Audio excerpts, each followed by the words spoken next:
Hey everyone, today we're continuing our journey through the Celtic languages and my nitpicking of the somewhat outdated infographic. Please give a warm welcome to Canadian Gaelic. I'm sorry to anyone who this might annoy, but the speakers of the language themselves pronounce it Gaelic. Scottish Gaelic, Canadian Gaelic, alright? But Canadian Gaelic? It's not on the map. Canada's not on the map. Canadian Gaelic? Yep. Would you believe it if I told you that Gaelic, specifically Scottish Gaelic, was once the third most spoken European language in the American Northeast after English and French? It would have made a bit more sense to make this video after Scottish Gaelic, but...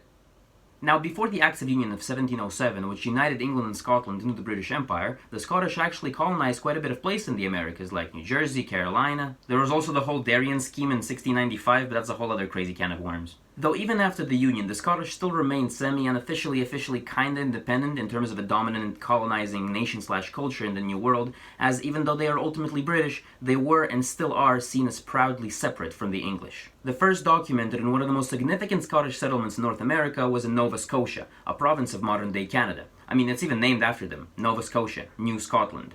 And this is where Gaelic was most spoken. Then, in 1670, the Hudson Bay Company began their fur trading empire, still around today 350 years later in the form of retail, by the way, and a metric buttload of people from all over Ireland and the British Isles began moving to North America en masse. A lot of them even intermarried with the local Native American peoples, such as the Cree and Ojibwe, creating the Métis multi-ancestral indigenous group, which led to some interesting, weird intercultural anomalies like Bungie Creole, for example. A nearly extinct Creole language, which is basically a mix of Scottish English, Scottish Gaelic, Cree, Ojibwe, and probably even a sprinkle of French in there for good measure. Mind-blowing, and definitely a story for another time, but we're getting off topic here. The biggest real push of Gaelic settlement began with a period of Scottish history known as the Highland Clearances. From approximately 1750 to 1860, tens of thousands of people were evicted and kicked out of their farms and crofting communities to make way for industry. And combined with it being pretty much the golden age of exploration and colonialism, it resulted in tens of thousands of families making the journey across the pond to take their chances in the New World. And perhaps the most famous of these voyages would have to be that of Hector in 1773, and the story went something like this. There is Mr. John Pagan, Mr. John for short, and Dr. John Witherspoon, Dr. John for short. And they hired John Ross, just John for short.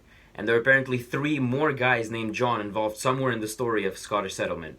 The year is 1773, and while Mozart and the boys are on tour in Italy, Mr. John and Dr. John buy a bunch of land in Pictou, Nova Scotia, and this dope ship that they called Hector. They needed settlers and colonists to join them, so they basically went to the town square and said, "Alright, listen here everybody, listen here.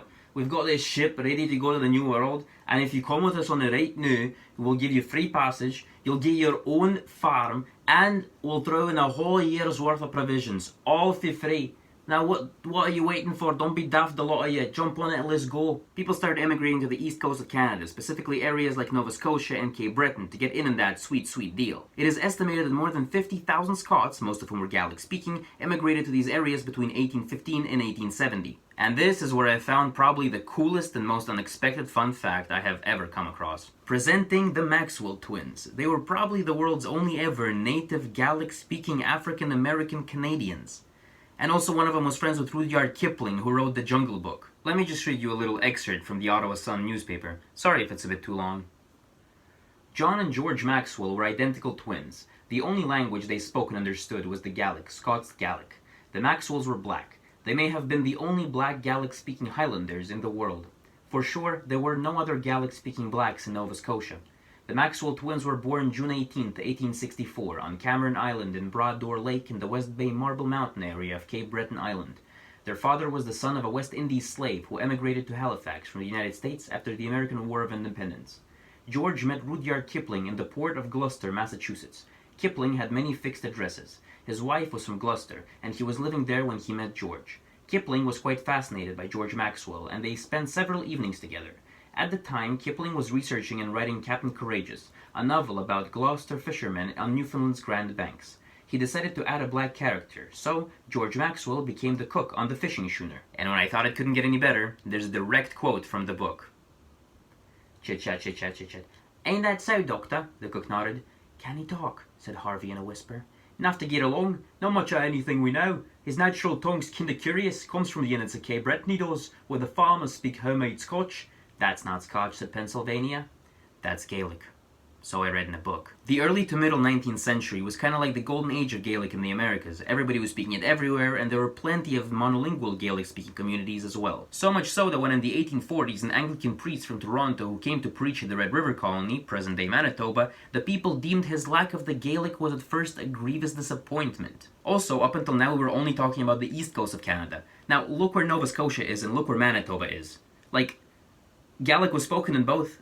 By 1850, Gaelic was the third most spoken language in British North America after English and French, excluding native languages of course, and it's believed that more than 200,000 people spoke it to some degree during those times. But as is tradition with Celtic languages, it was being unfortunately rapidly phased out and neglected by the turn of the 20th century. In 1868, the Scottish American newspaper quite rudely joked that the preliminary indispensables for acquiring Gaelic are swallowing a neat assortment of nut meal graters, catching a chronic bronchitis, having one nostril hermetically sealed up, and submitting to a dislocation of the jaw. Then, in 1890, an independent senator from British Columbia named Thomas Robert McInnes introduced a bill entitled An Act to Provide for the Use of Gaelic in Official Proceedings. In other words, give it the same governmental status as English and French, which would have been awesome. Unfortunately, the bill was defeated 42-7, and just to demonstrate the general attitude that a lot of people had towards this issue, I'll let Senator Henry A. N. Collebach voice his racist opinions so that we may criticize them. I am sure we would not like to indulge in Gaelic as an official language. I do not know how to treat this matter, as a joke or how. I cannot say anything about it, for it is evidently a joke. I ask my honourable friend, if he were entering into a debate in philosophy, science, or art, where would he be with his Gaelic? I don't think the honourable gentleman himself, if he undertook to discuss a problem in Euclid or mathematics, would find the Gaelic language of any service to him. I am afraid that in any department of business in this country, his language would be entirely useless. Even in the part of the country from where these people come, Gaelic is not used as an official language. And is it reasonable that privileges should be asked for Highland Scotchmen in this House that are not asked for in their own country? That last point was a favourite argument for the senators on similar matters, and annoyingly, it's kinda true. Scottish Gaelic is not and has never been an official language of the United Kingdom, and only gained formal recognition in Scotland in 2005.